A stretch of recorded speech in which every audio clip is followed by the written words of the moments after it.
Hi, I'm Bryce. And I'm Jimmy. We are telecom and creative professionals. We're also fans of podcasting as our respective careers give us an abundance of windshield time.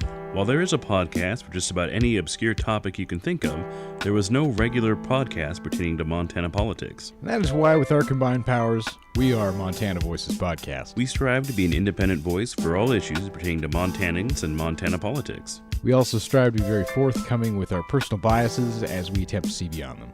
Montana Voices Podcast does not operate in a vacuum. We need your support, whether that be listening to our cast, providing us feedback, sending us conversation topics, sharing our content, or providing financial support.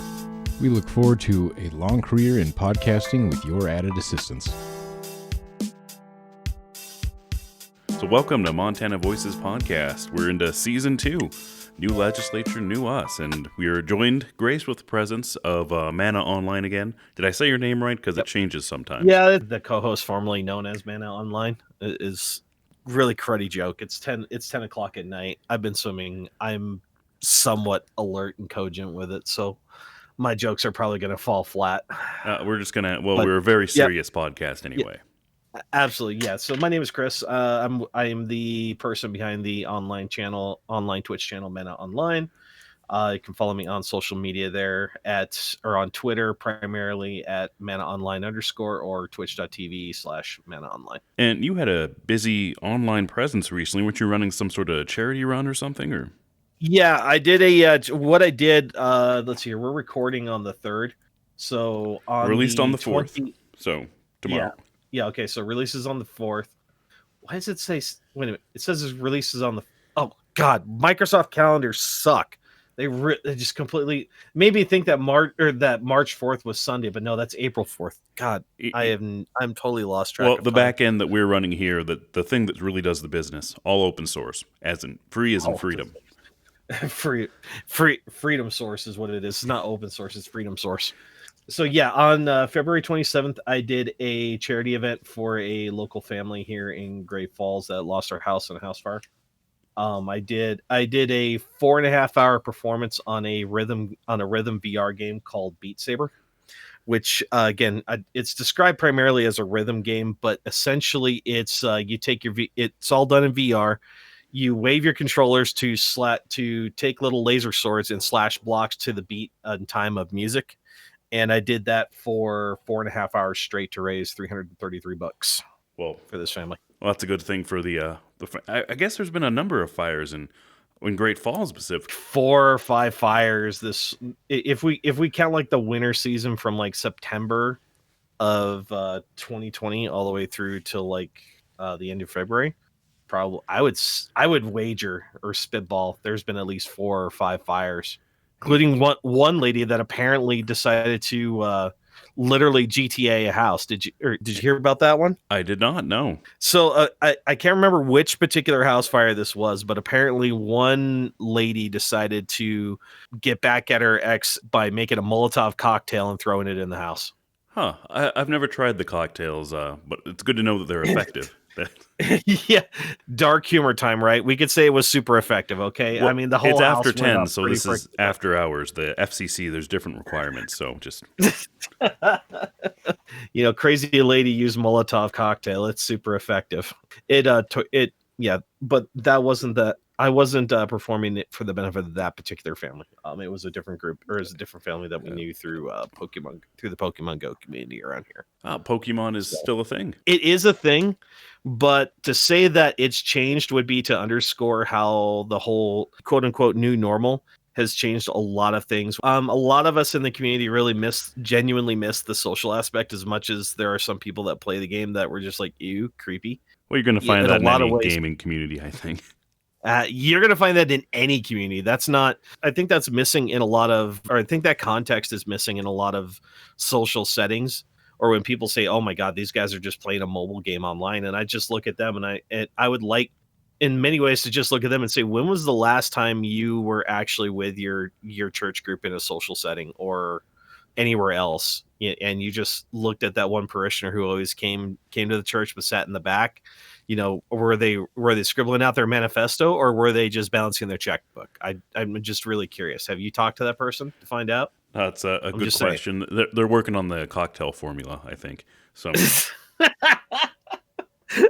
maybe it was a test run. Who knows? I mean, it was. I would say it was already kind of on the ropes because you still have a lot of that whole shy people kind of getting together thing. Oh, like, oh my gosh, we're all these gaming people, and now that there's this whole notion of, well, you got to stay socially distant and you got to wear masks and you got to do this and you got to do that, and it just has killed a lot of the social aspect and even the desire of a lot of people to even to just gather in a social environment like that. Oh, times are a-changing but let's go ahead and jump right into a quick brief nod to our old stuff. This is stuff from last season, so stuff about pipelines, how we missed the train and having legitimate sounding names like the Montana Gazette, which is a right-wing rag, ragged on opinion Wait, pieces. how did we miss that? Are you complaining that somebody didn't like trademark that name before? Oh no, somebody has the Montana Gazette name, and there's a few. This is on the notes for the last one. That was with me and Bryce, I believe. So I think you're missing out on the content there. But probably. No, there's a number of online news sources. I say news sources, but they're really opinion rags. Like the Montana Gazette is really far right winging. I think the liberals generally have a somewhat satirical name. Like there was that cowgirl one a couple years back, who I think were working for Schweitzer. Different episode entirely though. ECD Beat Off, I think, is what it's called over in your neck of the woods. Hey, don't put that on me, man. Don't put that on me. Well, there's a number. Anybody can register a domain name. For example, we discussed how somebody registered Antifa.com and it forwards to the White House now. Forwards to Joe Biden. Yeah, to the White House. We talked about how to properly insert opinion into news. I think we had an example of that and how that was done well. Vaccines for educators were pushed back at that time because in our age, you can't avoid the vaccine and virus talk. So, although we try to be a relief from that, I think you'll get things are progressing so fast with the virus and vaccine and those type of news. Anything regarding that will be extremely dated. If you don't listen to this on the first day, whatever we're saying will be inaccurate. So it'll be inaccurate by the time this airs. Yeah, exactly. So we'll try to. You have freedom from the virus. You can get your virus news from other source.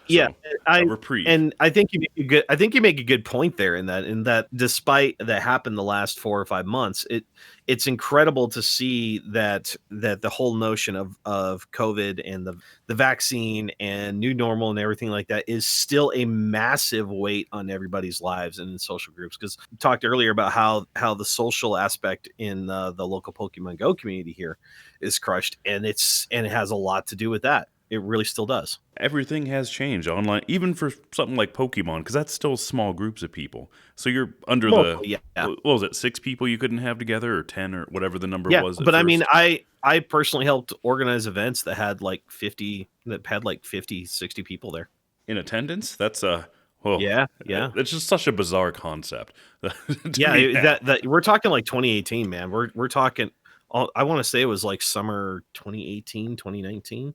At least Walmart feels normal. You walk in, and that's somehow we consider this safe.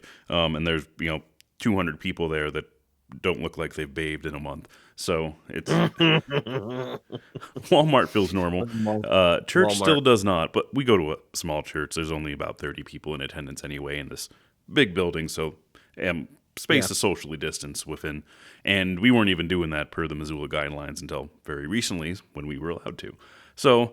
Let's get right into our new stuff, and we got big zingers here. The most important issue of the day, the biggest threat to our freedoms, that's bikes. I thought you said we were skipping the whole freaking bikes thing. Well, the next thing is sanctuary cities, so we'll primer into it. Okay, no, that's fine. We'll do bikes. Let's do it. Let's go. All right. This guy from middle of nowhere is very concerned about how bikes conduct themselves on the roadway, so he's making a regulation, or is trying to make laws about that. And it is in the second committee, and it's likely going to get a floor vote. It specifies you have to wear some reflective gear on your back, and you have to be as far over to the right as you can. But also, in the part of the thing I do like is that you get 6 feet, I think. They got to get that 6 feet of separation, I guess, even if it's bikes and cars. Which is important. There's some bills going through that I'm going to say are looking for a problem. Because even with bicyclists on the road, bicyclist road death, I mean, people that ride on the interstate and on main thoroughways you'd think I do that as well. So I understand the risk that I'm sort of putting my life, at other people's whims, but you essentially do that anytime you get in a car or walk out in the Right. street. The risk feels greater because people are driving by you at 80 miles an hour. So I'm certainly cognizant of that. But I don't think we should be having a regulation on this. State your point here. I pretty strong opinion about this here. About bikes? Yeah. Now, you're Well, not a cyclist. about so this thing. I don't cycle as much as I used to, but growing up in the Scout, or especially when I was active in the Boy Scouts, we regularly did stuff like this on the highways, and I can actually sympathize with what this guy's asking here. According to the second paragraph in the article that you linked on the doc here, it says here, quote, if House Bill 184 passes in its current form, cyclists in Montana would be required to wear high visibility clothing on highways and use front and rear lights 24 hours a day. The bill would also instruct cyclists to ride on the shoulder or far right side of the right-hand lane under most circumstances, and require motorists to give cyclists a minimum of 3 feet distance when passing. 3 feet, that's not enough. My bars are more than 3 feet wide. I actually agree with this, just based on reaction times and with the way that, I don't know if this would be considered overboard driving if we're talking about cyclists on like the plains in the eastern part of the state. But I could easily see this potentially at least making drivers aware that there's a cyclist on the road going up in the western half of the state, maybe up in the mountains and such. Well, I think compliance on this is already self-complied with. You rarely see a biker without reflective gear. In fact, You're right. most cycling You're right. gear, I mean, most of them, or I've not seen a cyclist on a highway in like the last 5 years. I'll be honest with you. But then again, well, maybe you're part of the problem because they're out there. You can't see them. they're out there. They certainly are. But it's self-complied. But and I've got a few worries about this bill. One, the wording that requires you to wear this and also ride as far right as reasonable. The right is a terrible place to ride, by the way. There's a bunch of gravel there. There's usually garbage on the ground. They still have the sand and salt out. And there is a reason why. And that's where the whole reasonable comes into play, though. What's reasonable? So if I get hit as a cyclist and driver or police feel that I could have been reasonably further right, it then becomes my fault being the cyclist who was struck from behind. Or if we find my reflective gear was a few centimeters short. I think you're getting a little too technical there. I am, but does the bill actually specify the size of this reflective gear? It does. Where square inches. Yeah, 200 square inches of high visibility material. High visibility material also not defined. Does it just need to be orange? Is it not? I can't say that for sure. I mean, are you complaining that they didn't define that? Are you really thinking that all sorts of the highway patrol is going to say that your lime green was not high reflective? Because as far as I know, they don't specify like what your high reflective stuff needs to be for hunting. No, they do. Blaze orange is defined. Okay, all right. Well, blaze orange is defined there, so okay, we could argue that it hasn't defined a particular color, a particular shade of orange or green in this case there. But I think that's a very pedantic argument. I think the idea behind this is that bill is that it puts a little bit of the responsibility for a cyclist's own safety on them in a legal liable sense here, because I don't think this is a huge problem. You're right. I don't hear a whole lot about cyclist deaths, but I don't. But the concern that I don't think this is a thing where it needs to be a rampant problem where motorists are literally where cyclists are getting run down in the trucks before an action needs to be taken. And this seems to me like a reasonable thing. They're not requiring the guy to say, for example, to carry liability insurance or anything like that. They're saying you have to have your lights on 24 hours a day, which again, if you're already cycling, you should already have this on your bike anyways. You would very rarely see one without this equipment. And all bicyclists, the spandex or whatever, already comes in that color. Right. It's designed for that. So I guess my concern is, although this makes perfect sense, and I support the logic here of requiring visibility being as far to the right, but maybe I don't always agree with that. There's a sect of bicyclists that believe you should be as far to the left as you can be, because it forces cars to take the other lane to go around you. Forces them to wait, You're not take wrong. the other lane, go completely around. So But my concern is Representative Denley Lodge, that's House District 14. He's out of St. Regis. He's looking at Maybe the you guy. should. He's not a cyclist. So I'm concerned this is coming from not within the cycling community to increase safety for cyclists. It's coming from outside the cycling community who want to disparage cyclists, it feels like. I do see, like right here, just breezing through the article here, I see where Scott Kearns makes the same point that you're making here. The shoulders and oftentimes in Montana are full of rocks and terribleness, and I don't want to pop a tire when I'm 100 miles away from home. I think that is a very reasonable thing that needs to be addressed before this gets fully passed. Well, road cleaning crews can only do so much. It's going to be nasty on the side. Well, and yeah, the road cleaning crews can only do so much. There's so much state in Montana. Let's just put it that way. Right. Right. Full-time job. Fourth largest state in the union. I would actually like to know how many miles of highway we have compared to most of the other states. That I bet we're really up there. I don't know the numbers off the top of my head. Yeah. But it makes sense, but just where it's coming from, I guess, is my only concern with it. Yeah. It's likely going to pass. It looks like it has Democrat support, and so that will be the new normal, as we call it. Mm-hmm. The bill sponsor, yeah, you're right. Dude, I am so tired. Of course I'm right. I read it off the sheet. Yeah. Oh, man. I've got a liter of water over here, man, and I'm just down in this. Not a liter of crazy. cola.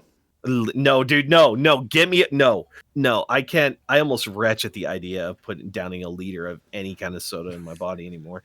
No poison sugar water for you at this hour. So no, one Monster Rehab in the morning is honestly all that I need. It's really gross. That's not the regular Monster, the Rehab. It's like the tea version.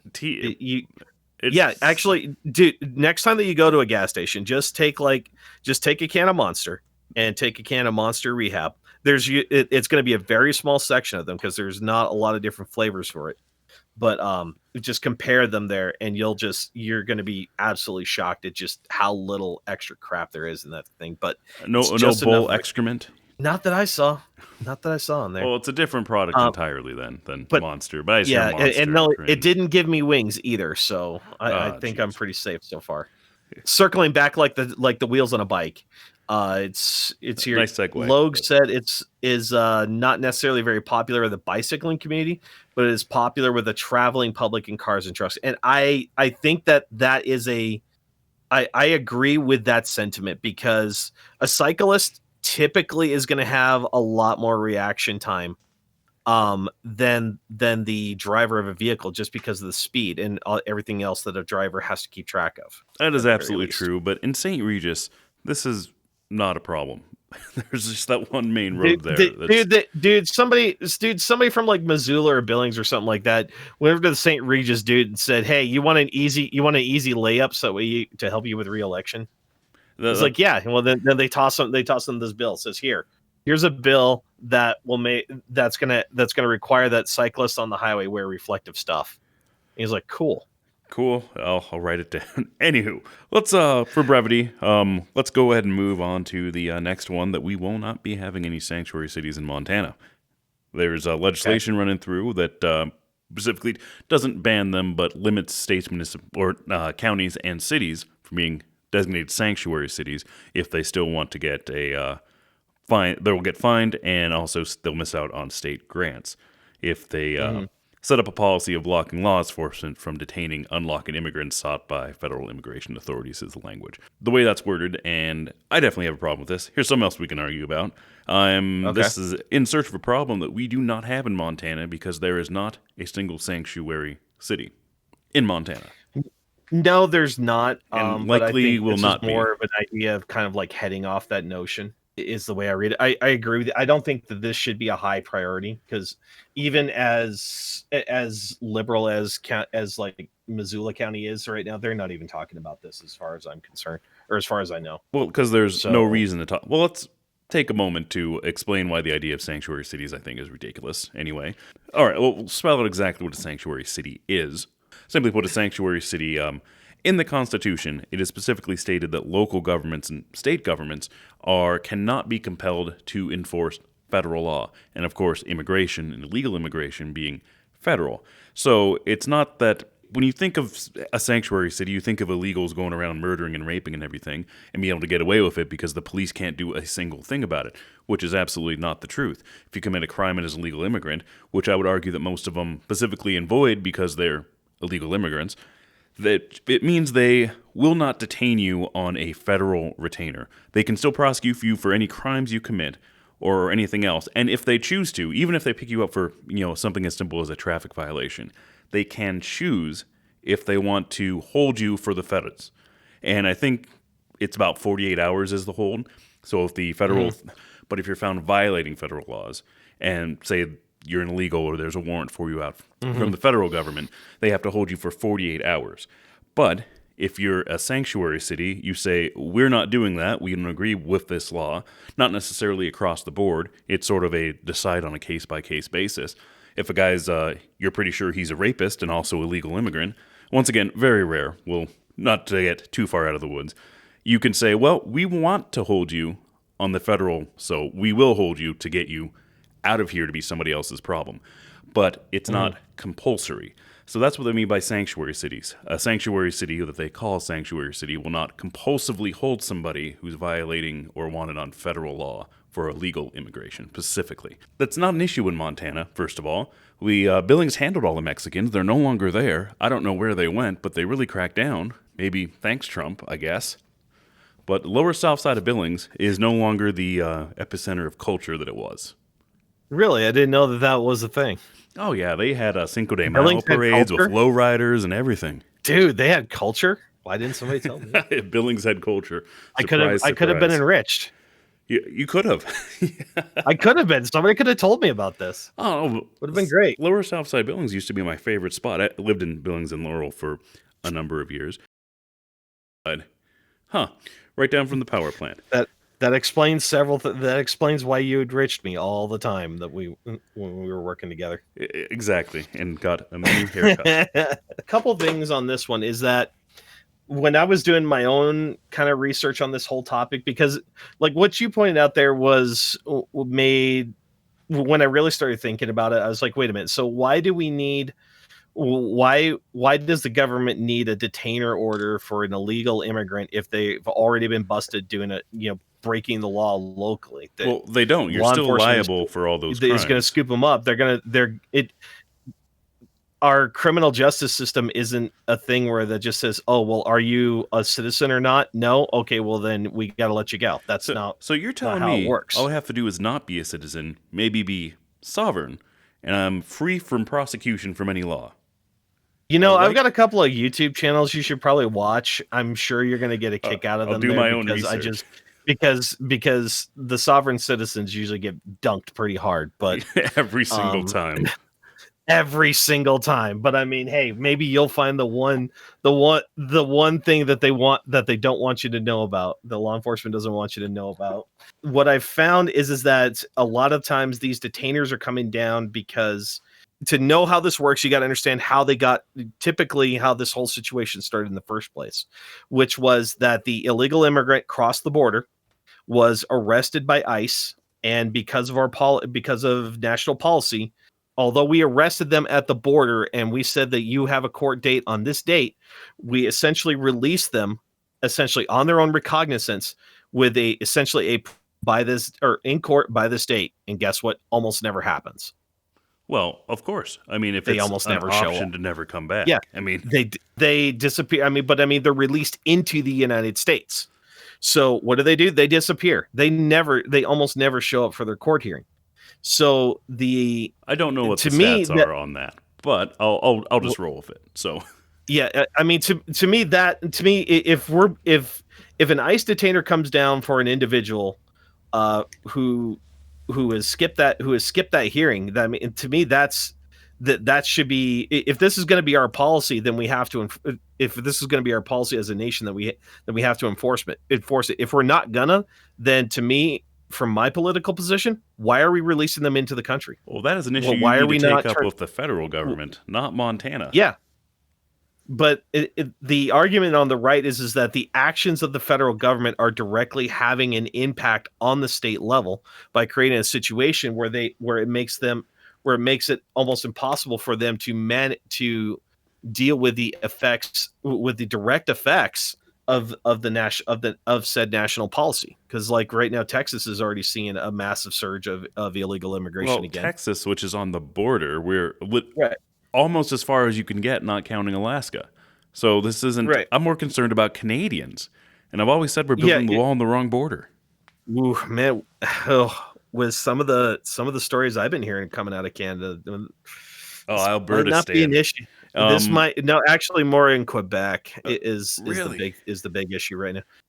Maybe I'll send you a couple of videos on it there, but look up what's happened in their COVID hotels and their COVID quarantine policies there, man. Is this like the nursing homes? No, it has more to do with essentially the government saying that once you fly into our country, if you test positive for COVID, we are going to whisk you off to an unknown facility. You cannot tell your family where you're going. You are not allowed to have contact with them until you quarantine for like 2 weeks there at this facility, and it's getting bad. That Yeah, like I said, I'll send you a few bad. vids on it. I mean, it might make some sense to do that, but the restriction on communication is concerning. Yeah. So yeah, not even the one case in particular that I was reading up on, the wife was detained by Canadian officials, and her Am I husband was being not allowed to detained? know where she was going. She was detained. Different We're talking about concepts in detainment Canada, here. but Yeah. Okay, but again, we said we were going to stay local here in Montana. Now, I agree with you. Even on the political side on this one, I'm not sure why this is something that we need to do. This bill, maybe it's considering something that needs to be done, but I don't think this just seems more like oorah, look at what we're doing. we did it, boys. You know, for how short the legislative session is here, we've got 90 days for our legislative session. Then they're off until and I'm like, and this. And is this truly initial? Is this truly an issue? I don't know the numbers, but the majority of bills don't get heard. So I'm considering that there's more bills that they never even get to simply because they run out of time. Should this be a concern? Something that I think is not a concern in Montana. But hey, let's move on to rape, since we were talking about that. Now this... Oh, God, you had to... You're just going to come right out and say it, aren't you? Yeah, absolutely, because... rape, there was a bill going through that rape would be no longer the sole reason for abortion if it was not accompanied by some medical or other issue. Now, this failed on procedural issues, so that is gone, but I think quickly I want to mention who was behind it. And the answer is, what's her name, Jane Gillette? Is that the name? Yeah, Jane Gillette from just south of Bozeman. Great place, I hear. Okay, I've actually got an interesting story on this one. Well, maybe it might not be interesting, but okay, let me clarify this. I actually had this debate with somebody. This other individual was arguing essentially the position of this bill that it doesn't matter if a woman is raped, you can't abort specifically for that. Like I said, I lean more on the right, but I don't feel, just having seen what I've seen in my life, I don't think that this is fair. A child is going to be brought into this world where they are going to need a massive support from a state or a government that's not willing to provide it, to emotionally care for that mother who has to essentially relive that incident every day of this child's life and potentially see their attacker in that child, and somehow raise this child to be a functioning member of this society. I don't see that is now, like, if the mother chooses not to, okay, fine, good on. I say good luck on her. I hope she's got a really good and strong support network to help her get through this here. But to say that we're going to take away that option entirely off the table, I think this is wrong. This is this is morally wrong. And that is why I wanted to bring it up with a name and a face of a woman from south of Bozeman from House District 64, because we are in agreement on this. This is wrong. Not only that, the bill had a lot of text in it about parenting plans and such, and without being... let's have a parenting plan with our attacker. No, get rid of this thing. This is a dumpster fire. This is an embarrassment. Absolutely, and it might be back if they have their way because it failed on procedure. Terminology, I'm not sure what procedure exactly. I looked it up and then I'm no lawyer, so. We were going to complain about the E-City, that rag over there for a while. I don't know. We could skip that if we want. We're time, always. We kind of got, Yes. both me and Bryce, when we started this podcast, lived in Great Falls. And so we started off on a lot of Great Falls news because that's what we knew and where we were from. But Right. obviously I'm not there anymore. So we expanded out to all of Montana. But still, I think we lean a little too heavily on them. But I do enjoy really This is just becoming a list of things I have to complain about. So why not? E-City Beat. Let's do it. Man, people make money about complaining things all the time on the internet, dude. Why not? I'm ready to get into this grift. All right. Well, let's get into this grift. It was about the Heritage Foundation, which has failed, which I was very concerned about, and also not sure if I should believe the people that were against it because the E-City Beat people were against it. And specifically, that's Philip Fastienda, who's an architect, uses his platform to complain when he doesn't get city contracts. And it's Rick Tryon. Womp womp. Yeah, if it says ECB staff on it, it's really this Rick guy. I believe because Rick also is quick to publish E-City Beat staff. A blog has a staff. Yeah. How convenient. Yeah. Just like anonymous sourcing. So we discussed the Big Sky, or the Heritage Foundation, that failed, which will require an act of the federal Congress to actually make it a thing. And I think they were looking to designate it like a crap ton of acreage around Great Falls and I think north of Great Falls up towards Fort Benton and beyond as a heritage area. But I couldn't find any, even from the group, any clear definition of what that would mean exactly. And does that make it exempt from development or what?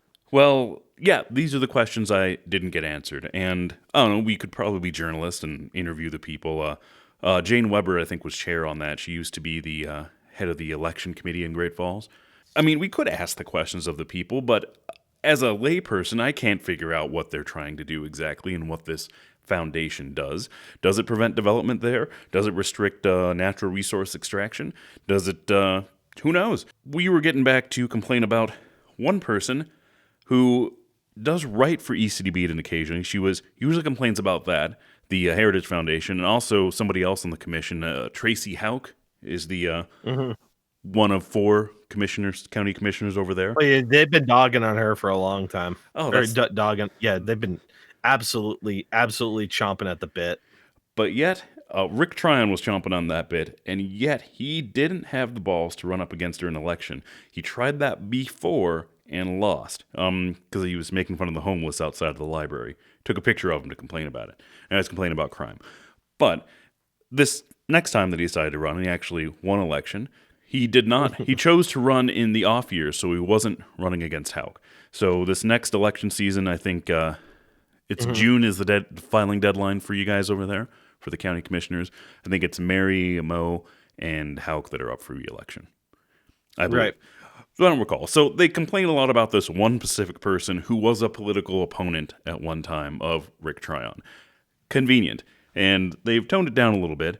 So Jenny Dodd also writes to complain about her. Now, who is she? I've never heard of her before. Her Facebook doesn't even have her picture. Only creeps do that, by the way, in my opinion. Wait, is yours an avatar? What is your Facebook picture? I just did some stupid Photoshop of things way back in the day, but it is actually my face on there. So, by the E-City Beats description of Jenny, she is a creative, multifaceted, multi-talented knowledge junkie, and she uses her skills in business and artistic endeavors. And it goes on for another whole other sentence without telling you a single thing. But the only thing I can tell you is that her and Rick Tryon do like glorified karaoke over at the Mighty Mo? Isn't that where he usually plays? I don't know, but good on them. Good on them. Yeah, so there's a close association of them working together, and yet they're displaying her as an impartial, somebody who, another concerned citizen with a grift with Tracy Hauk. What are the odds? What are the odds, man? Anyway, the odds? Grifting again. God, I love a good grift. Let's go on. All right. Well, we missed that train. We could have been. maybe we didn't. Montana Voices podcast, not associated with Montana Voices or Montana Voice. This guy, somebody made a Montana Voice single podcast and claims to be the voice, and he claims to have been doing it for 14 years. But before we registered our domain or did anything, we looked this up long and found no evidence of that. We're being grifted now. No, we're being ripped off. No, a grift is where we promise a bunch of things there. We open up like a GoFundMe or something like that, a Patreon, and then we just be like, all this extra stuff that we're promising, it's coming. Oh, it's coming. Absolutely. Well, I promise you the best unbiased political content coming up, so stay tuned for that.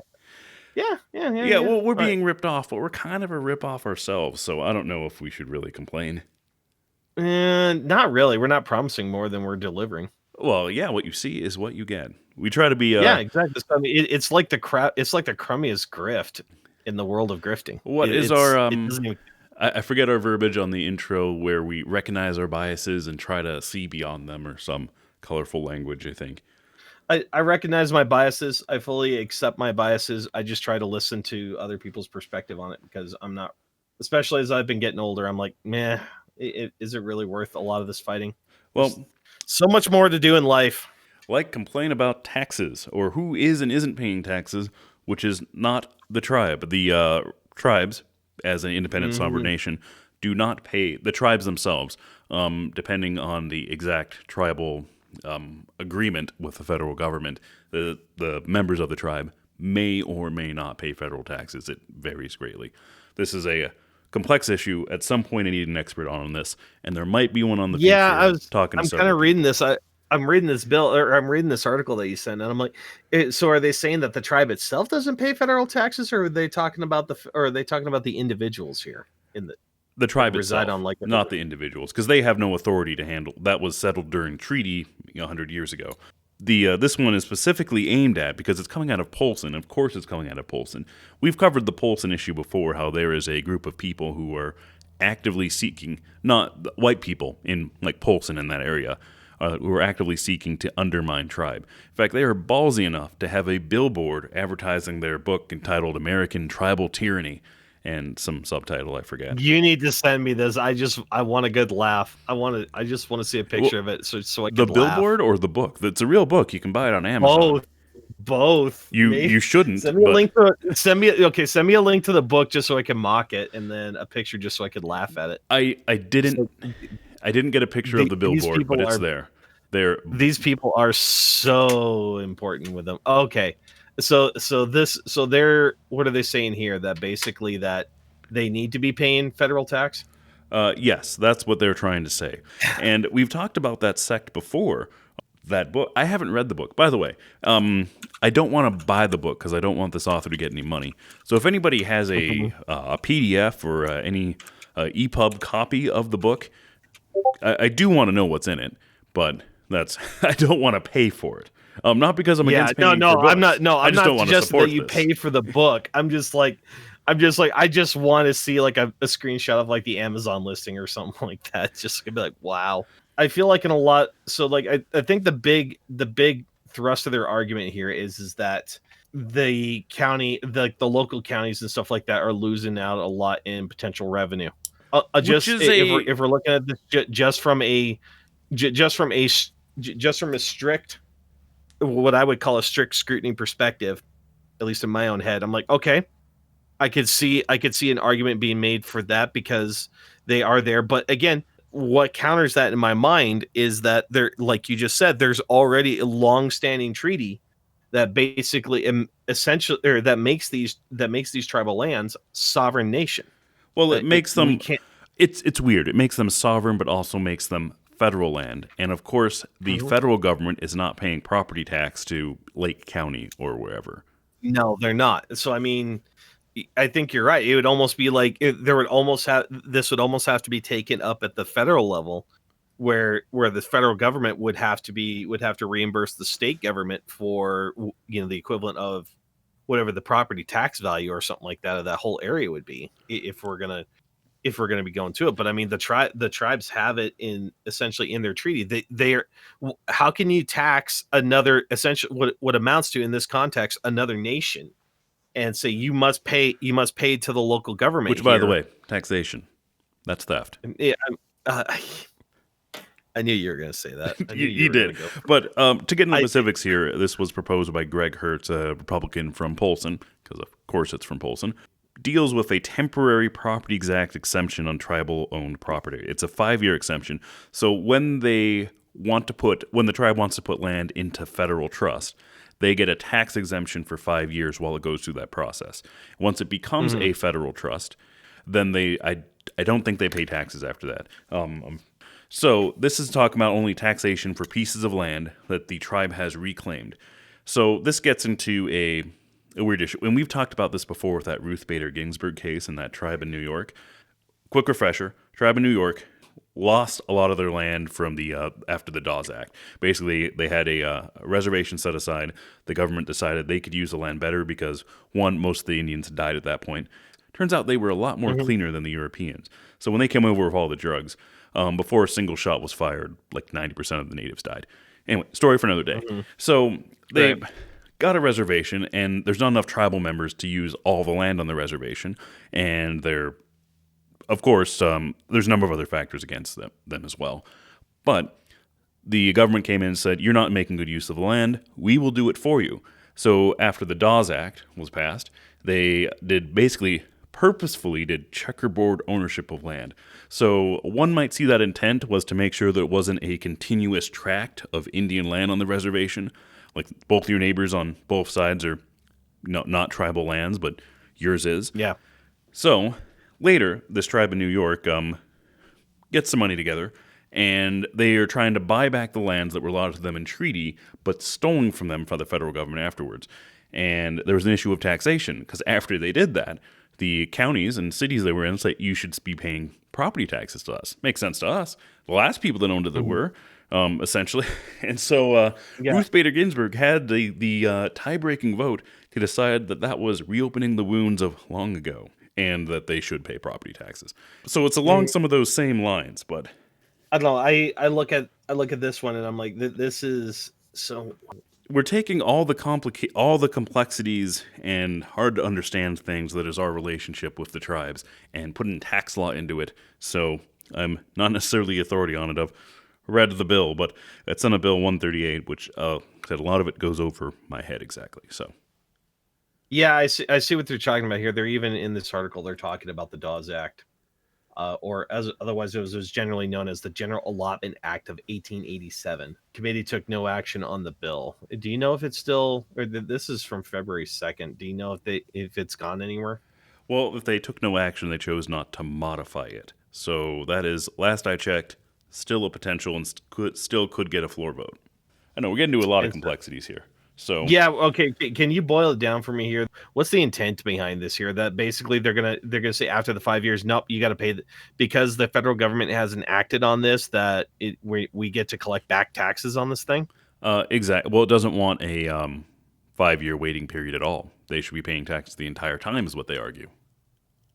No. The government won't. Like from a strict perspective, I see the argument that they're trying to make, considering that we're talking about the tribes here, and that we're talking about things like the Dawes Act and such like that. It's designed yet again to put one more piece of burden on the tribal government that just says, where it seems to create an advantage for the state that the longer that the government takes to sort this all out, the more money they collect. Yep, exactly. And so there's incentive that way, especially when the outcome essentially seems to be this is going to become tribal land. I mean, this is going to go through because there is a quote in here where essentially, but essentially it was saying that the IRS is never aware or that the relevant government agency here was never aware of a single one of these parcels of lands being held in trust ever being denied, essentially. Return to tribal status. Exactly, because they're good in their filings, and it's all checked out. So yeah, I'm going to flat out call it an anti-Indian bill. We still have those. Have to agree. It's 2021. We still got those. Based on the way that this bill is designed, I agree. It seems to put a massive burden on the tribes for no good reason. This is the exact reason why we and Bryce started this podcast. We could argue all day about minutia and things, and often have gotten. I mean, me and you have argued, and we've been pissed at each other because you were completely wrong. But here Never we are. happened, but go on. Here we are. We're discussing specific issues, boiling it down, discovering that between yourself and me, who I think are in very opposite ends of a spectrum here, are agreeing about key issues here. And yeah, that's the main point of this podcast, is not to be divisive, but to find out that love your neighbor. There's more common ground than you think. You mentioned that there's only 90 days in the legislature, right? Yes. So how much time do each of our representatives and senators have to actually present a bill? How many bills are they able to present? I honestly don't know that question. The list is short. When you look through each senator and representative, it's usually under 10 about the bills that they were able to put forth, including ones that they co-sponsored. We'll get to wasting time. Let's get right into trans excitement. We're bringing it back. It failed a couple weeks ago, and Representative John Fuller from Kalispell, he's bringing it back. He is very concerned about trans youth. And the sports bill, this was a couple weeks ago that both of these failed, and we, of course, discussed those then. But a bill that prevents any sort of gender therapy or gender reassignment, and you could understand that to mean also gender, like emotional therapy for somebody with gender dystopia. I think that's the right term, or dysmorphia or dysphoria. Sorry, yeah, dysphoria. Excuse me. To prevent any treatment of that until they were over 18. So that failed as well. I think this is one of those things where this is kind of becoming a national thing because. Well, the national thing, they decided that's all right. Well, it is at a national thing, but I think they're trying to get ahead of this right now because at a national level, they are trying to pass a bill right now that federally requires that states do this, that states allow this there, and they're trying to put it under Title IX, I think, which is yes, which would have that same effect. But that one didn't go through. To me, this is an exception to that because they're trying to get ahead. They're trying to get ahead of that right now. So just kind of bring people up to speed here. This article that you sent me here says House Bill 427 is an echo of the unsuccessful House Bill 113, a more wide-ranging attempt to block minors from receiving medications and therapies for gender dysphoria, which narrowly failed to pass the House in late January. That bill would have prevented physicians from providing puberty blockers or hormone treatments, as well as surgery to people under 18 after they have been diagnosed with gender dysphoria. I'll be honest, I've got very strong feelings about this. We're talking about allowing kids under 18 who are going through the I think you call it puberty, right? It is puberty, yes, but it is probably the most formative period of their lives, physically speaking. So, like we're talking about muscle growth, bone density growth, brain development, all those sorts of things. This whole notion of doing surgeries, hormone treatments, blocking puberty is such a drastic act that if we're talking about this from a scientific perspective here, the science that's quote unquote settled on this has not truly followed people who followed people for the long term. I'm talking 10, 20 years. And in fact, one of the first people in Britain to get this surgery, to have this happen to them. Had I known that you wanted to bring this up, I honestly would have came a lot more prepared for this. Well, it's on the list. Okay. You did give me the list earlier, but I hadn't looked at it because I didn't realize that you were literally going to literally put a Molotov cocktail in the list. Had I known that, I would have grabbed a fire hose, if you know what I'm saying. We talked about this before I pressed record. Yeah, I wanted to start with it. You said to ease five freaking minutes, Chris. Go. How Google much time do you need? Okay. But the crux of what I was getting at is that essentially there's a counter movement being in Britain right now, led by one of the I believe it was a female who transitioned to male and has had a host of physical maladies or abnormalities, and now is basically sterile.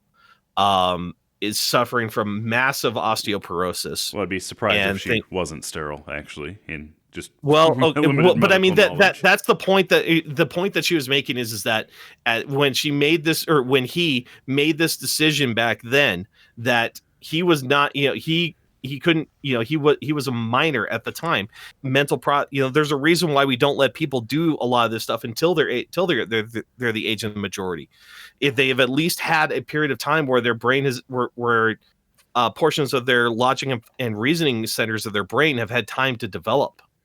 And we're talking about giving people who don't even have the right to drink, don't even have the right to vote, don't even have the right to have firearms, don't pay taxes, all this kind of stuff, and learn about what adults do. And we're saying, oh, we're going to be able to allow you to block puberty, among other things. Well, there's, and I think I understand the concern. That is something where we really ought to be like, whoa, hold on. You're right. That's my opinion. This is an important time, and I understand the concern that this could be misapplied. Say there was a minor who was confused. Kids do that. I understand the concern about that, and that is a life-changing event if they do go through with that. So I understand it's a permanently life-altering event. I know I always make the argument, how often is this really a thing in Montana? And it could be, so I understand. But I'm also going to point out that this applies to, well, a few points. This applies to every minor. Say your child is born with both parts, which does happen. Rare, under 1%, but that does happen. This bill would prevent any surgery modifying that. Currently, as it stands, you don't know any, what's the term, hermaphrodite, I think? Yeah, hermaphrodism. Yes. This bill would prevent any modification of that as it stands, because that is a gender reassignment, gender modification, and that is standard practice today.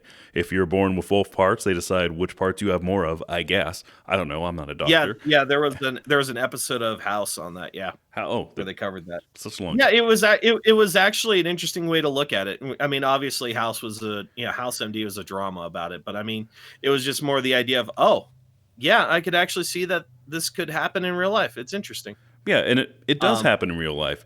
All the time you hear that there's two genders, but then this thing that happens that somebody has both parts happens some of the time, which seems to suggest that there's some sort of, I wouldn't say fluid, but there's more nuance in everything. Anybody that only a Sith deals in absolutes, Chris. So, oh my God. This would prevent that, which would have huge social effects later. Obviously, as they're going through puberty and don't know where they belong, which would be a legitimate concern. And also, we're not talking about some kid deciding one day that he's, or we'll use the example of that he is a girl and wants to be a girl. We're talking about somebody who has been diagnosed with genital dysphoria, who has gotten therapy for it. So this is a long psychosis and a long therapy on that subject. And then them deciding that something went wrong and you actually are female. So let's make your body match who you really are, basically. This rarely happens. I understand where that's coming from, but I also understand why people are very upset about the suggestion of getting into this. I sort of also want to keep the government out of this. I don't always trust doctors. Certainly there could be some bad ones. But I think maybe this is a decision for the medical community. That's sort of my argument on abortion as well, that this is to a point, I'll say that, to a point in time progression, I'll say, is a decision between a mother or not mother and her care provider. So we're not agreeing on everything. Yeah, but I mean, if they want to carve out an exception for if it needs to be revised to include things like hermaphrodism and such like that, I can understand that. That I do agree that there should be exceptions for bona fide conditions like that here. But I mean, so you can treat them up to 1 year, so you can handle hermaphrodites, but not until they're 18. After that, there's a 17-year gap. And again, and again, I know that I would likely take a lot of flack for this because, oh my gosh, Chris is anti-trans. No, I'm not. I deal with trans people all the time. And I always look at trans friends. Yeah, I do. Yes, of course. I have the card. I have stamps on it here to prove it there. But I think what I'm thinking of as a parent is, I think the concern is that we're starting to see that there seems to be this social trend within social media spaces where we are seeing this massive push by social media, through social media influencers, social media companies, blasting this idea that you're trans. And maybe you didn't experience this when you were growing up there, but many kids do. And there have been long studies that have shown this, where kids, as they go through preteens, teenage years, they tend to actually get gender dysphoria that actually resolves itself by 18, 19 years old. And the idea is that, well, what a lot of parents are afraid of is that a kid who starts going through this phase, which may be perfectly normal, which may actually end with them agreeing that their birth gender is their perceived gender. Let's use that term. And all it needs is time. Time for the child to grow, to physically mature, let that brain develop, and let essentially nature take its course. And then at 18, 19, 20, if they choose to do this, then they can choose to do it. But I feel like that there is a massive push to start getting kids when they're younger, when they're 16, 15, 14, to say, oh, well, I'm trans. I need to identify as trans, and I need to start planning for my hormone therapy. Well, it's not like going to Walmart and buying a Funko Pop or whatever. Do they sell you are correct. You are correct. That's not. But again, process over years. You are not looking. But again, Jimmy, that's not what I'm saying is happening here. And I feel like, maybe having experience in the content creation community, I'm seeing this. I'm seeing that there's this massive push where kids are consuming entertainment from streamers, video producers, music, entertainment, and they're seeing this massive push. And it's I don't have a problem with them saying, oh, well, okay, there's these out here. That's fine. Well, you have to understand where that push is coming from, because before, I mean, we'll call it the Dark Ages or whatever, it was the same thing with homosexuality. I mean, not too long ago, Wyoming literally murdered homosexuals and left them out in fields. Is that what's being proposed here?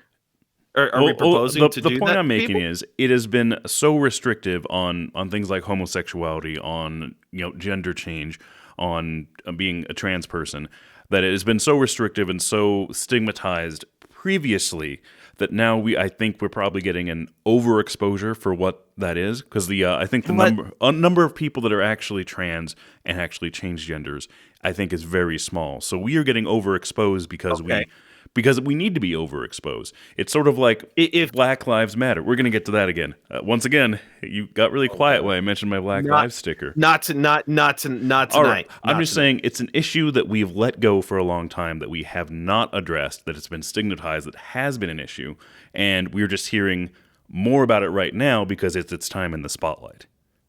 Okay.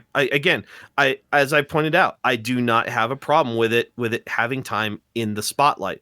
What I'm talking about is social and societal pressure being put on young minds that haven't learned how to push back on this kind of stuff yet, and be essentially having peer pressure, societal pressure put on them to identify as trans and go through potentially life-altering treatments. I absolutely get how that it may not work. You get that, and I understand there is an exposure, and maybe even you might even call it encouragement for that.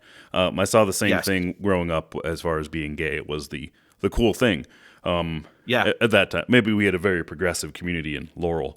I mean, like I said, to me, here's how this is my own personal opinion. Okay, if a child at 14 is female, biologically female, wants to become male, I say, okay, I understand that, but I would not allow that surgery, and I mean, I guess maybe this is the quote unquote bigoted part of me there, but like, to me, I don't see why. Okay, so like part of the thing that they want to do is they want to put them on puberty blockers, hormone blockers, and everything like that, which is ultimately going to affect not only the body but the developing mind. the brain of that person, that 14-year-old person, is going to be affected by the puberty blockers. Okay, and we're not even getting to the point of the surgery here. Ideal scenario would be like, okay, if you want to undergo this, then your first treatment starts when you're 18, when you're a legal adult, and you are able to make these decisions, because at that is also the age that we allow you to enlist in the military and do a number of these other life altering decisions. Because to me, if you start, and the science is actually clear on this one, you start interrupting hormone levels and all that stuff with developing teenagers in puberty, that person is for life. And that's what I'm concerned about. I understand where the concern is coming from, and I understand why they might suggest that in this bill. Yeah, I mean, certainly there is. I mean, other than that, if there's room to do the surgeries, if a guy wants to, if a biological male wants to become a woman, by all means, I don't care. Do you, boo? It literally bothers me none. If my daughter sees you, okay, cool. I'll explain what's going on. That doesn't bother me. My whole concern, just like I pointed out to you before, is societal pressure on these kids, on these developing minds on these children who already have a hard time saying no. And that peer pressure. Just say no. Thank you, Nancy Reagan. Well, I mean, we'll get to drugs in a second. Yes. Thank you, all based Nancy Reagan. But I mean, we're not talking about marijuana here. We're talking about blocking stuff that your body physically needs to develop. And I think to myself, what is the long-term consequences of this? What are we not just, again, strict scrutiny of this? Are we creating a class of people who are going to need extra care, extra therapy, extra medication, extra support from governments, medical systems throughout the remainder of their entire life because of these changes? Well, you're talking about it as if it was a mistake, and that I could see that. Okay. That's unlikely. Somebody who actually didn't have gender dysphoria actually went completely through this very long and painful and difficult process. That it could happen, and apparently has happened once in Britain, from what you tell me. I didn't know about this occurrence. Yeah, so it's there. You point out the effects of that, and we'll just maybe agree to disagree. I'll make I guess one more point, and we'll move on to, what do we got? Weed, and then we're going to make fun of Rosendale for a while. So, yeah, of course. We'll skip I love making fun of politicians. Yeah, of course. But actually, we'll bag it. I've made my piece. Looks like we're not agreeing on this, but we'll tie right into weed. This is was it Mary Galloway Sheldon from House District whatever? That's Jasmine Taylor, who we had on the podcast last year. Fortunately, did not win election. Which article was this? Is this where you're at on the doc? Weed. We're on weed. Would limit. Well, there's a few bills on weed going through. There's one, I haven't checked the progress of it, if it even got out of committee, to delay the approval process or the implementation of recreational weed sales in Montana for another year. So I think as it stands right now, they have until, is it July, to figure it out, how to implement or how to regulate? Basically. Oh, there was like two different portions of it, I want to say. It essentially, as of January 1, it was not illegal to possess it, as I understand it, but there's still no mechanism for retail sales yet. Yeah, I think that's the June or July one that you're talking about here. Yeah, so that one they may try to push out for another year. Which is weird. A few anti-weed bills have gone through, as if these Republican legislators, because it's always coming from Republicans. Democrats appear to be on the side of weed. Democrats smoke a lot of weed. I continue to be frustrated by the Republicans seeming to as want to die. Am I? Do they not realize that the same people that overwhelmingly voted them in the office also voted for weed? This battle is. I'm sorry, guys. This battle is lost. I say the battle is lost because, I mean, let's put it this way. It's trending. It's gonna happen. Eventually here, marijuana is gonna fall off Schedule 1. I imagine in our lifetimes. Biden hasn't worked on it, but it's an inevitability. Well, these aren't bills to remove weed entirely, because that was voted on the ballot, which was approved, just like these Republican legislators were. Same people voted for both, apparently. overwhelmingly. Mhm. And they seem to forget that. But Sheldon Galloway from just north, west of Great Falls towards Missoula, that region, is now putting forth a bill which may get a floor vote. She wants to limit the number of dispensaries in Montana to 100.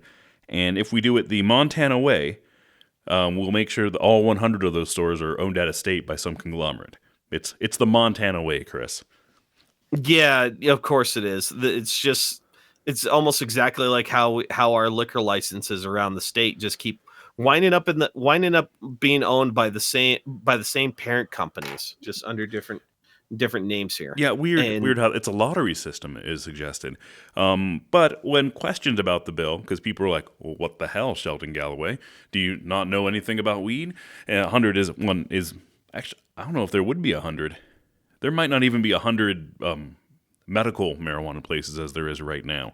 So I'm not sure no, yeah, and not only that, I think if I remember right, this bill doesn't even make a distinction between them, between recreational and medical. No, it doesn't. And when questioned, she was not able to tell the difference. Well, I don't know anything about weed. Well, then Yeah. maybe you shouldn't be having legislation drafted addressing the subject of weed if you don't really know about it.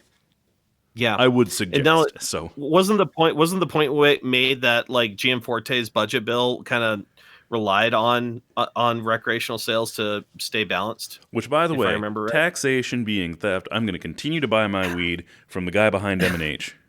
I'm sticking on We're that, not, even though the prices we are aren't not great. having that discussion There right are now. people in prison right now My for God. marijuana. Why would I pay them taxes on God. weed? Although the prices, I know 30 somebody in bucks- particular. I know Well, that's somebody never in mind. particular who would just beat you up behind that M&H and just let you keep your bag of pencil shavings. that's the risk you take, but it's worth it for the price of freedom because you are born That's the free. risk you take for the thrill of rolling up and lighting your paper fill of pencil shavings and oregano, right? Yes. But you are born free, and I've made this argument before on the cast, and everybody always I was disagrees born with me. free. Born but I'm a free man. free bird, sovereign, if you will. But the government doesn't have the right to. Weed is a different thing. Smoke weed all you want. I don't care. It's not my thing, but do Yeah. your thing.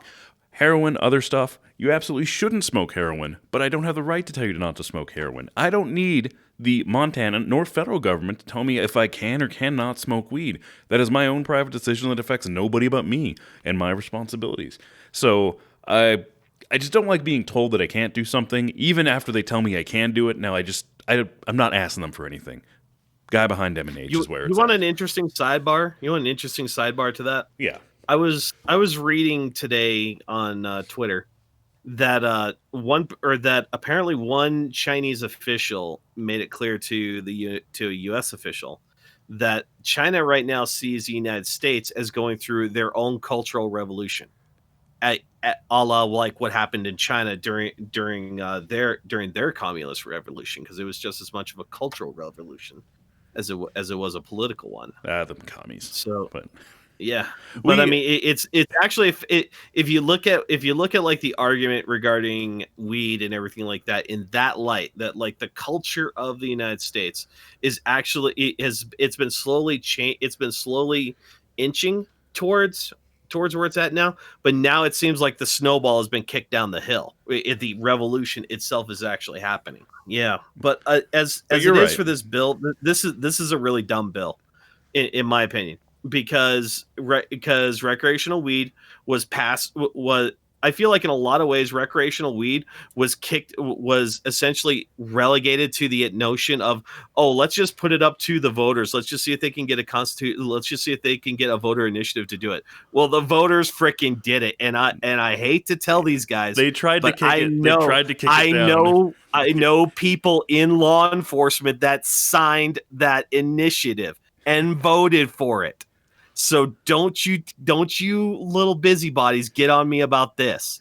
So I'm not getting on you about it. You're on Right. on the right side of things here. Okay, you are But correct. I'm just saying, it's I'm much more. I'm on the right side of history, am I? Yes, you are right now. It's just funner to buy it Speaking from a of cultural shady guy in a revolution. van. It makes me feel like high school again, and I'm young, and things are great.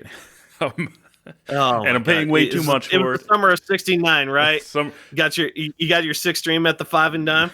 yes, played it till my fingers bled. All right, well, God, it was all right. Green so. on weed. Let's what do we got on Yeah, Texas? but And then just to wrap this up. So all right, basically, what they're trying to do is they're trying to push off. They're going to do two things. So I would honestly encourage anybody who fought for legal weed in Montana. You got to be very careful of this one because they're now. This is where. This is where the politicians are like, well, screw you. I'm going to put this in as much bureaucratic tape as it is, just that way you can't have it and that you can keep getting busted for it. They're going to say, well, number one, we're either going to delay it or we're going to do like you said. We're going to make it so that way the people with the big money who have the money, who actually have the money to buy our influence and these licenses, are the only ones who are going to get it. So just a quick take on drug dealers. We claim to be a capitalist country, but the guy behind M&H, he's doing capitalism, free market capitalism, freely. God. He believes in capitalism more than this country does. He's a real American patriot, and he deserves our sympathy, and he deserves also our sales. Of half-filled bags of pencil shavings and oregano. Okay, it's the free market. There's room for grifting, and you know it's buyer beware. You bring your scale. Free capitalist society to do your grift. Yeah, okay. The government's not going to protect you. You are not capitalist. You're an anarcho-capitalist. I don't. You are an anarcho-capitalist. I also support Bitcoin too because of the same reason. It's unfettered capitalism, unmolested by the government. We should save that for an entire episode, sir, because holy moly, man. The conversation on Bitcoin and Bitcoin mining is complex. There's debate in the field. There's different... The Bitcoin, there's King Crypto, which is Bitcoin, which is the old, outdated one. And there's new coins, which seek to remedy that inefficiency issue in the power required to mine Bitcoin with a new different coin, but people cannot give up their Bitcoin. It's also the highest value coin right now, about 50,000. Hey, are you one of those paper hands pansies, good sir? No, I got diamond. Or you got them diamond hands. You got them diamond hands. You just like the stock. You just like the coin. I like the coin. Not only do I like the coin, you know, it would be interesting if we did a whole podcast on the notion that what I think is coming with crypto. Just from what I've seen in India and just from signals here in the government, there's going to be a whole monetary system flip, in my opinion, in the next 10 years. Well, I honestly believe we're going to be ditching the U.S. dollar for whatever the U.S. cryptocurrency dollar is. I really think that's coming. Well, you're absolutely right. And it is. And with that dollar comes, of course, more control than they even have over the paper dollar. So, yep, and it's gonna have the nice effect of getting rid of all of this inflation when they flip the currencies. It's coming. I'm on the page with you, but that's probably. I mean, that could be hours of content all by itself. So let's we'll move to Texas real quick, because Texas. It's Texas. Well, I mean, they did make asses of themselves. They can't handle some cold. You know what? It's actually been very hard to find, because there's it seems like both sides have massive arguments about this, and and in many ways both sides are right on this one. So I don't know about that, but have you driven? All right, real quick, this subject. Rosendale was quick to point out that Texas was having issues, and he was blaming some unrelated. They weren't even blackouts. Oh, you're talking about us here. Yeah, Texas, we're talking about us. But he was tweeting and interviewing about Texas, and he was blaming it on renewables. He was toting that line on renewables when obviously he knows very little about the subject. And then he did he doubled down on it when he wasn't even questioned. I think he just tweeted about it. 2 small towns had a blackout. It was related to a power line issue, and they were without power with 30 minutes. And then he started talking about rolling blackouts in Montana, which did not happen. Only blackouts we had were infrastructure damage, which apparently we're able to fix, and Texas isn't. But drive by Judith Gap on a cold day, the turbines are still spinning. I don't know why Texas couldn't get this right. In fact, I'm not even sure they weren't spinning or what their issue was over there.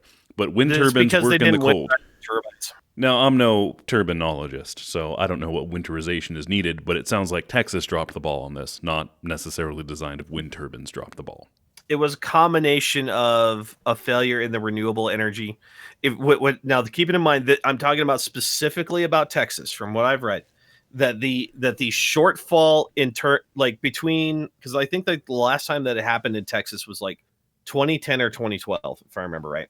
And back then, the share of renewable energies, read wind, was far less than it is in current state. I mean, it's grown by like 50-60%. This was another one of those little Republican things that got passed down there. I want to say it wasn't Greg Abbott. Who was the dude before there? I can't remember.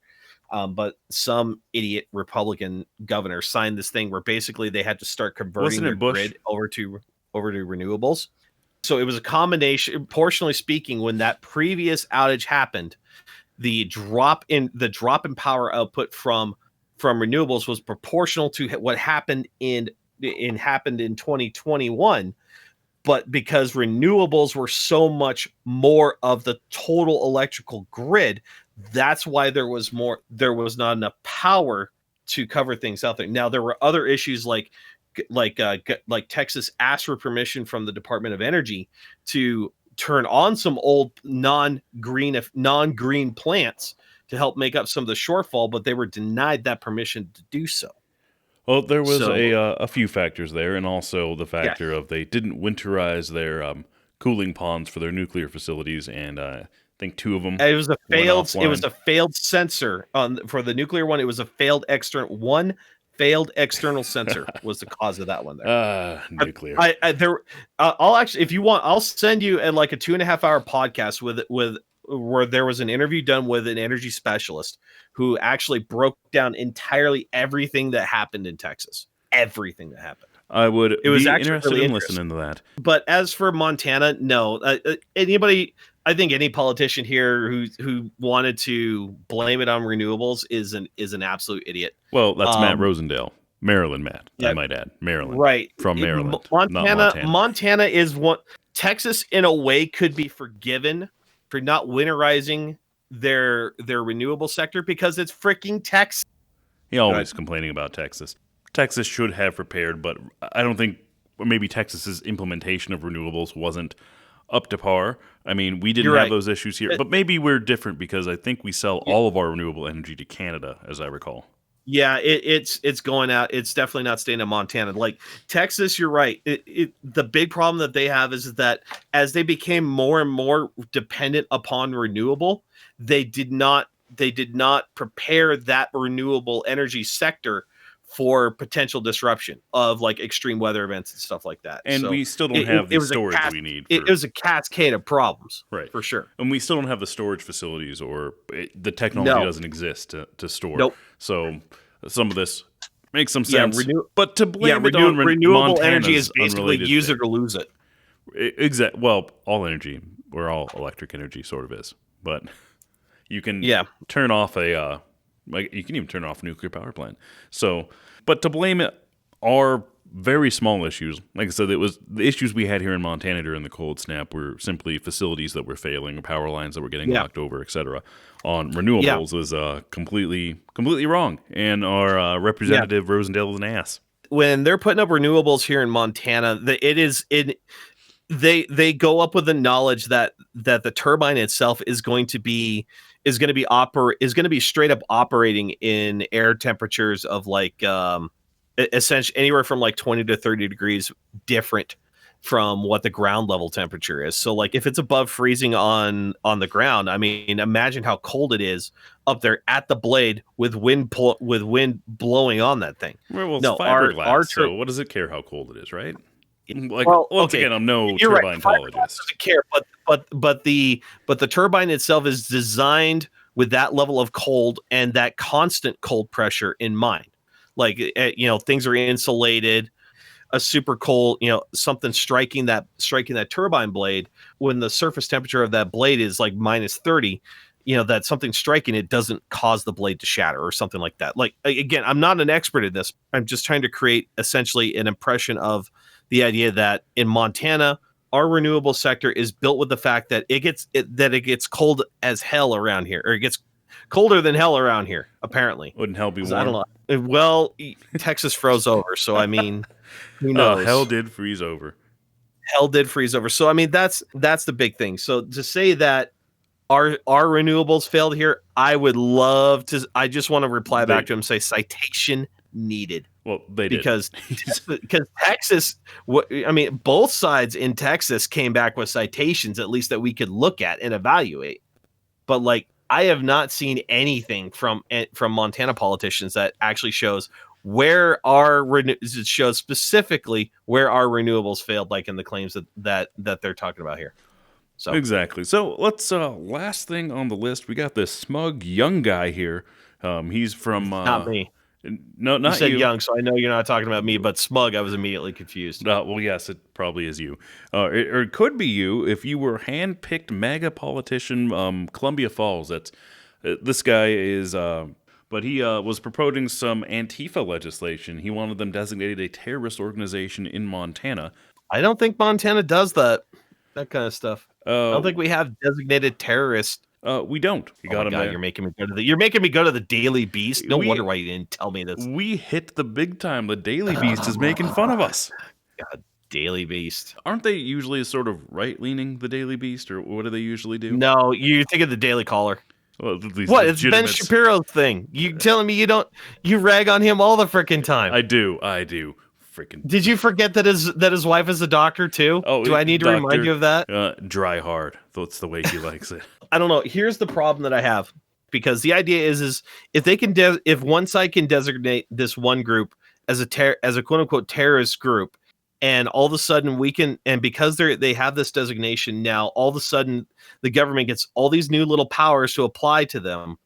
Yes, that might be quote unquote for the greater good at that time, but power given like that is never taken back. So, Right. and eventually the reins of power switch hands, and now we're seeing the swing back on this. Well, just And real quick on Antifa. I don't like the idea. I don't like the idea of designating these people as this terrorist organization or that terrorist organization. I would just rather have law enforcement go after them if they are committing crime. Real quick on Antifa. Hardly a group. Maybe, I don't know, maybe they're anarchists. That's closer.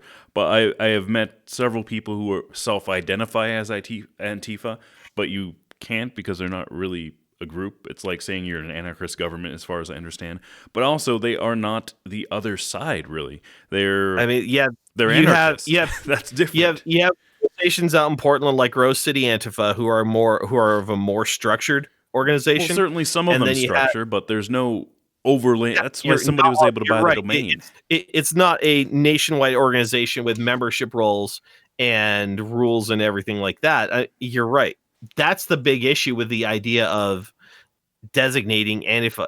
Like, what's the point of even doing it here in Montana? This just seems like another one of those things that says, "Oh, I'm doing something about the problem." But what is this going to do? How is this going to how's this going to change anything? It is not going to change a thing. So I got designating them as a terrorist group. You're right, but let's rag on this Braxton Mitchell. He's from Columbia Falls, North Dakota. I think his district includes like 30 people, and it sounds like I researched him briefly, and everything I've seen about him says that he was sort of handpicked by he's the MAGA candidate. He was handpicked. I've seen allegations. I haven't seen any verifiable sources, but I have. Yeah. Citation needed, please. Citation needed. So don't take this as gospel yet. But there are some suggest that he has close ties to Rosendale, and they've been pictured together and work closely together. And he was employed by Rosendale, as some suggest, but I haven't seen any definitive proof of that in something that's reputable yet.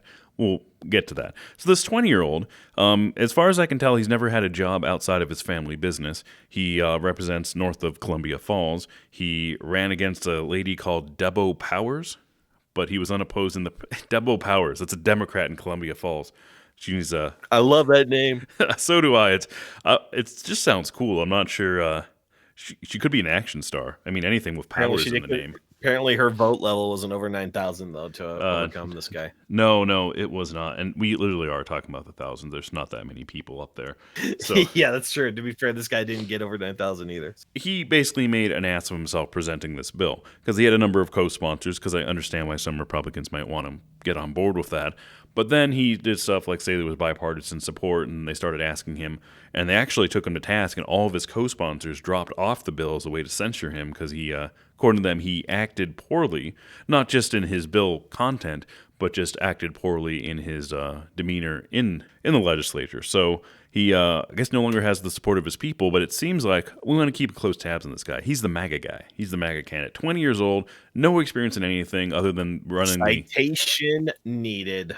Well, that he's 20 years old? No, that he's the MAGA guy. Sorry. I want to... Anytime there's a reference to him in like a description or something like that, I want there to be an asterisk and just the word citation needed. Citation need. Well, all the research I have done on him says he's the MAGA guy who was handpicked by MAGA. Like, they haven't gone as far. I wanted to put some light on this because we give AOC a lot of crap for being not really handpicked. I mean, how she got into politics, you know the story, where they were looking for energetic young candidates, the Democrats were. So they basically had a casting call. AOC showed up. Apparently she fit the bill. They're like, hey, we're going to put you up for election. Congratulations. So that's how we got AOC we got today. But I don't know if there was a casting call, but it seems like there was a similar process of this guy being handpicked to specifically be the ultra right-wing Trump-supporting, and he is a Trump-supporting candidate. He's very clear about that. He still says his last attempt was to put some legislation through saying that the election was stolen or something. His colleague said, well, the same election that elected you? That's weird. It was stolen from us. We covered this in the last episode or previous episode or something. But this guy, definitely a Trump-supporting candidate, and definitely, I think, handpicked because he has no business in politics with his age and lack of experience in the subject.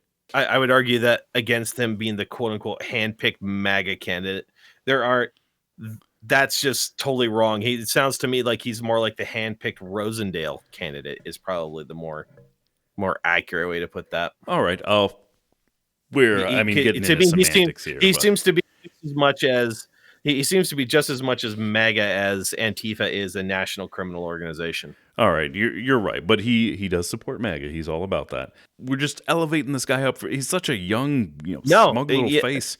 Okay, I like the idea that I don't have an objection with young people getting into politics because that's been part of our problem is that we've got a bunch of old fuddy-duddies in there right now who just literally don't give a flying what. And the idea that we could get younger people involved in the process, I think, also has the potential to appeal to younger people and get them to actually pay attention to get them to pay attention what their political people or what their political leaders are quote unquote doing. So you're right, but I'll make the point that that's how we got AOC. And hold on, just real quick on AOC, not Montana, but you did that tone with me. Because I'll give AOC credit. She did something that she got into office in a way that the Democrat National Party never saw coming. Well, and now they they're hosted stuck with this. Her. They deserve her, right? But she wasn't supposed to primary the number. I think the dude at the time, I can't remember his name, but if I remember, he was like the number 3 or 4 ranking House member in the U.S. House. She primaried his ass, got rid of him that way because all that the Democrats needed to do was literally just put a D on a ham sandwich and it would have won. All she had to do was just get in as the Democrat candidate. Which is why they had it was like an interview process. And if you look at some of her, I know the right is quick to dismiss her. Oh, she was just a waitress or whatever. But you see that she's graduating top of her class. I do not dismiss her at all. No, absolutely, very smart woman. That's why they chose her. And in a lot of ways, the right had better wake the F up to what AOC is doing because they are about to lose. The left complained about how the right was dominating AM radio. Well, guess the F what? They are about ready to lose the digital Twitch space. They're about to lose the digital YouTube space, and there is no coming back from that. Mm-hmm. There's not going to be another new medium that has that has that reach and impact that like digital that Twitch and YouTube and have such here. But please go on. This could be an episode all on itself. I'll complain about Kumo. Oh, I agree. I agree. But I've been saying I went on Kumo, and I've been saying that people. When I said this about nursing homes, when I said this about denying federal help from Trump's Navy boat or whatever, that he was playing partisan politics with people's lives essentially. When I pointed those out, they're like, "You're just a crazy right winger," which is. You know me, that is No one's ever called me a right winger before. Dude, you're the anarcho-capitalist who literally buys his weed from the dude behind the M&H, and then when he realizes that it's just oregano and pencil shavies, he's like, "Fuck yeah, freedom!" But please, yes, go on. I am buyer beware. Freedom. There's risks when freedom does not equal security. So that's usually the trade-off. Actually, this is how we are 2 hours into this. Ah, damn it. Cuomo real quick, but then he goes on an interview and says, well, if I say quotation marks experts, I say that because I don't trust the experts. And you can imagine if this podcast said that on our YouTube channel, we would be removed. That video is not the entire channel. Heartbeat gone. They have AI out there looking for videos like that specifically to get rid of them. Point made on that. All the time I want to spend on him because he's non-Tana. AOC, but this guy, it's felt like they're trying to do the same thing. But for some reason, they chose this really young guy with no experience. If you look at his bio, you say citation needed. But it says he worked on his family, what is it, the detailing business or something? Okay, cool. That says on his Facebook I can appreciate that. That's his own... I might be getting the business wrong. I can appreciate that a kid that a child grew up with the family business, learned at least a little bit of a skill through a family business. I can appreciate that. Did he learn a skill? He's 20 years old. He didn't finish college. He went to college and then went back to his family business because that didn't pan out. It would be different if, say, he ran the family business and was doing well with it and decided to do something else. Okay. But they're just handpicking someone that they know will jump through their hoops and do what they want, it feels like in this case. And I don't know if that was their intent in picking AOC, but they definitely didn't get that with her. So maybe they thought that's what they were going to get, but maybe with this gentleman right here, he does look like he's kind of young enough to be that person that's like, okay, I'm right now just doing what people are telling me to do right now until I can learn the ropes, just kind of take off on my own. But in politics, and we could even do like a special podcast on me just like ripping what Trump did wrong. And those sweet YouTube views will roll right in. They would, man. It feels like to me like this guy is kind of trying to make a stake. He's trying to stand out in some way. Maybe he thinks that he could get he could get a little level of prestige if he actually makes this happen, because it would at least be potentially popular with his constituency. Potentially, and maybe he's hoping to be in Rosendale's cabinet. Who knows? Maybe eventually get into Rosendale's cabinet. Governor Rosendale. Even if this were to pass, this is going to literally do nothing. Like I said, this just feels a lot more like do nothing. Well, there's quite a few bills that are doing that. Nothing. To be fair, if all they do is nothing, then part of me says that like that's still technically a win, because then they didn't at least do some dumb stuff, right? Well, it's always something like with the Antifa as a domestic terrorist organization. If that is specified, then of course that opens up other framework to, say, fund a department to look at that sort of thing. Yeah, and then all of a sudden when it flips around, Dems get the majority, then all of a sudden they're going to start. Then I wonder who they're going to start designating as a terrorist organization. Like I said, that's the problem with all of this, is that now all of a sudden we're going after, just because you're affiliated with this group, with a group that we pick, you are now a criminal, and we can start taking rights away from you. Well, that's to me. The Juggalos are a terrorist organization, a gang, if you will. Maybe. Are you not familiar with the Juggalos? Apparently not, because I know how magnets work. All right. No, the Juggalos, the fans of the band, the two rappers ICP. Yeah, I mean, like, the federal government considers them a dangerous gang. Oh my God. The people that paint their faces and do drugs in the forest at the Gathering, they call it. Oh man, okay, so they're upset with them, but they won't go after Burning Man. Oh well, a real den of evil over there. Yeah, almost as bad as Coachella. If the Juggalos are truly a gang, then I want the Juggalos. Then Burning Man, then the people who go to Burning Man must be just being like straight up cultists. Well, absolutely, real evil. I've never seen a more disgusting. They're cultists and deserve to be Waco'd, apparently. I mean, Jesus. Well, let's just we are well over 2. This always happens, Chris. Yeah. It's always a pleasure having you on. Well over 2 hours, but we'll just leave it at Montana Voices Podcast, firm supporter in Juggalo freedom. Okay. Thanks for having me on, man. Thanks, Chris.